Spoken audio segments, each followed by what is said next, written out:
Cabbage. It's one of the most well-known vegetables. It's also the name of my son's cat, but that's another story. They come in all shapes and sizes, from round, flat, oval, and even pointed. They're grouped into early, mid-season, and late depending on their days to maturity. Some varieties can be as early as 60 days and others as late as 220 days to harvest. They are part of a cruciferous vegetable family called the brassicas, along with their members like broccoli, kale, cauliflower, and many others. They're not only nutritious, they're also delicious. I was looking on the Baker Creek website just this week for seeds and stumbled across the most beautiful cabbage I have ever seen. My younger self would probably never expect to hear me say that, but it's true. It was absolutely lovely. It had dark green leaves and fuchsia veins. I must have it.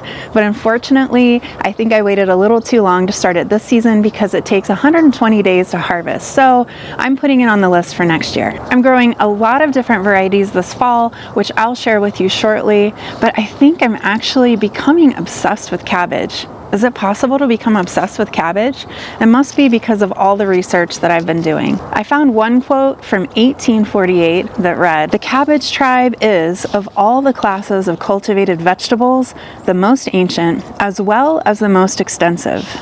The name of the individual who shares my feelings wasn't recorded, but I think they had very good taste. Our modern cabbage descended from a loose-leaf wild plant. About 3,000 years ago, humans started cultivating the plant in the Middle East, and then later it moved on to Asia and Europe. Traits for the round-headed cabbages that we see today were selected for over generations of farmers and seed savers. These cabbages were most likely green, and later purple and red varieties were developed in the 16th century in Europe. There are many traits that growers are selecting for today, like disease resistance, storability, size, color, and flavor. There are cabbages for spring and there are cabbages for fall. There are cabbages that are smaller in size that do better in limited spaces, and there are huge cabbages for those of us who want to make a lot of sauerkraut. As I mentioned before, there are cabbages that are early, mid-season, and late, and you can choose from those based upon the climate that you live in and the schedule that you're following. Let's go over a few of those varieties right now. Early varieties will mature in 50 to 70 days and include full-sized cabbages such as Golden Acre, Early Jersey Wakefield, and Copenhagen Market, as well as adorable petite varieties such as Tiara F1, Pixie, and Katarina F1. Mid-season varieties will mature in 70 to 90 days and include the beautiful Red Acre, as well as the very fun Filderkraut. Late season varieties will mature in 90 to 125 days and include Late Flat Dutch and Brunswick. And there is even a very late maturing variety called Tundra, which takes up to 220 days to mature. I don't think Tucson's short winter will accommodate that one. You can also try Napa cabbage varieties, which mature very quickly in 50 to 55 days. Should you try one of the varieties I mentioned or one that you find elsewhere, look for early and mid-season varieties because those are going to be ready to harvest in our short, cool growing season in southern Arizona. In southern Arizona, you can start sowing seeds for cabbage beginning in August all the way through until December. I just sow a few seeds every week, and that is called succession planting. And I do that to try to limit the amount of harvest I have at one time. I don't know about you, but I don't want to harvest 37 cabbages at the same time because I don't know what I would do with all of those. Ask yourself when you're planting seeds, how many cabbages you think you're going to eat every week, and then that will determine the number of seeds that you should plant. So if you're planting every 2 to 3 weeks, maybe sow 2 to 3 seeds, or depending on your family size, maybe a few more. You've got until December to start seeds, so take it easy on yourself and space it out. If you want to start your seeds directly outside in the garden, you need to do that no earlier than September, but this is temperature dependent. For example, this summer in Tucson, it was so hot all the way through the 3rd week of October, so I waited until the last week of October to sow my seeds directly out in the garden. Just use the temperature as a guide. As the daytime and nighttime temperatures start to cool, you know it's a great time to sow your cabbage seeds outside. When you go to plant them, make sure you're planting the seeds at a depth of 1/4 to 1/2 of an inch. You can transplant your seedlings outside beginning in mid-September, but this is temperature dependent as well. If it's really hot outside and unseasonably hot for later in the year like it was this year, you might want to hold off and keep those seedlings inside for a couple more weeks.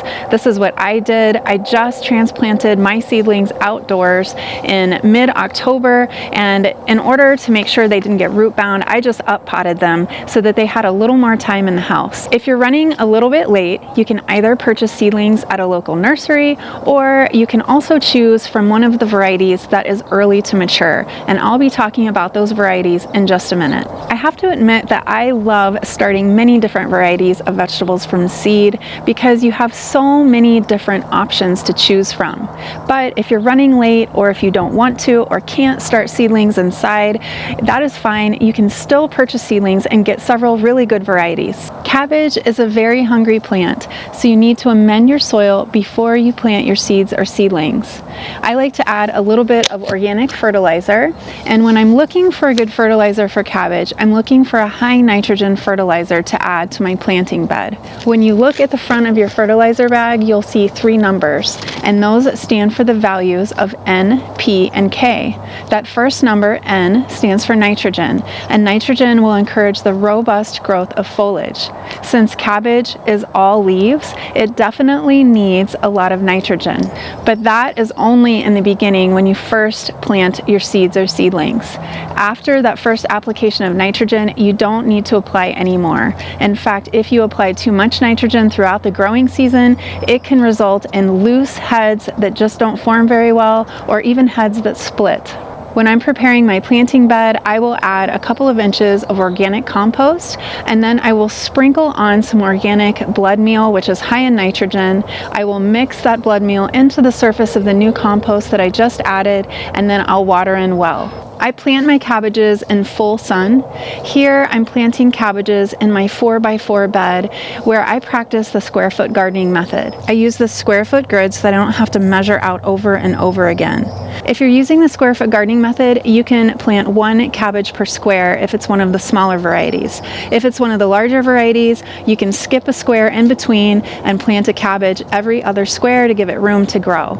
If you're using a traditional in-ground bed or a raised bed, you can plant your cabbages 12 to 18 inches apart from one another, and the rows should be 2 to 3 feet to give them room to spread out. I like to use my space as efficiently as possible, so while the cabbage seedlings are young, I will also grow beets or turnips or something that's very fast growing that can be harvested just as those cabbages are starting to take over the space. I love being able to get 2 crops out of 1 space. Cabbages need plenty of water, so whether you're watering by hand or using a drip irrigation, make sure you establish a consistent schedule. Cabbages like the soil to be moist but not wet. Make sure that you water deeply and thoroughly, about 1 to 2 inches every week. You can add a layer of mulch to conserve water and also to moderate temperature, especially during the fall when the afternoons are quite hot and the evenings are cool. Because of the risk of persistent pesticides in hay and grass products, I have been using a deep composting method, and that is simply adding an additional layer of compost to the top of my beds to conserve moisture. This season, I'm experimenting with a living mulch. I planted New Zealand white clover. I've planted New Zealand white clover seeds around my seedlings. It's supposed to be low growing, attractive to beneficial insects, and since it's a legume, nitrogen fixing, which will feed my soil. I'll provide an update on that later on. I like to use fabric row covers like these to keep the insects off of my plants. Cabbage moths love to lay eggs on plants, and you won't know that the caterpillars are in residence until you start seeing the holes in your leaves. You can exclude the cabbage moths by covering your plants with this row cover, and then you don't have to worry about caterpillars. If you find that caterpillars are present, you can simply pick them off by hand and feed them to the birds or your chickens if you have them, or you can use a product called BT. BT stands for Bacillus thuringiensis. You can find that at any local garden nursery, and it only affects the caterpillars, not the other beneficial insects or other creatures in your garden. Row covers also offer some protection from frost, although cabbage is quite tolerant of cold temperatures. Last winter, I actually found my purple cabbages frozen solid. I thought that it was a total loss, but when I came outside a couple of hours later to check on it, the sun had warmed up everything up, and the cabbages were just fine. It was amazing. Aphids will also show up for cabbages. If you find that aphids are present, the easiest thing to do is just to spray them with a sharp spray of water from your hose, and that will break their mouth parts and knock them to the ground, and I promise you they will not be back to feast on your cabbages again. If you have a really heavy infestation, you can also use horticultural oil or insecticidal soap. If you take care of your cabbages well, if you keep them well fed and well watered, you're going to have less of a problem with pests. You can harvest your cabbages when the heads reach full size. You'll know when that time is based upon the variety that you choose and the information on days to harvest on the seed packet. When ready, they will be very firm, and I think that they taste much better after a few late frosts. They taste so sweet and delicious. You can simply cut the cabbage head right at the soil line, remove some of those big outer leaves, and then you can store it in your refrigerator for up to 6 months, or you can make sauerkraut with it. If you are growing cabbage in your garden, I'd love to know what varieties you're trying, or if you have a favorite, I'd love if you would share it down in the comments below. I'd better get back to planting all of these cabbage seedlings. I'm Kara from So Arizona. Thank you so much for watching. Until next time, happy gardening.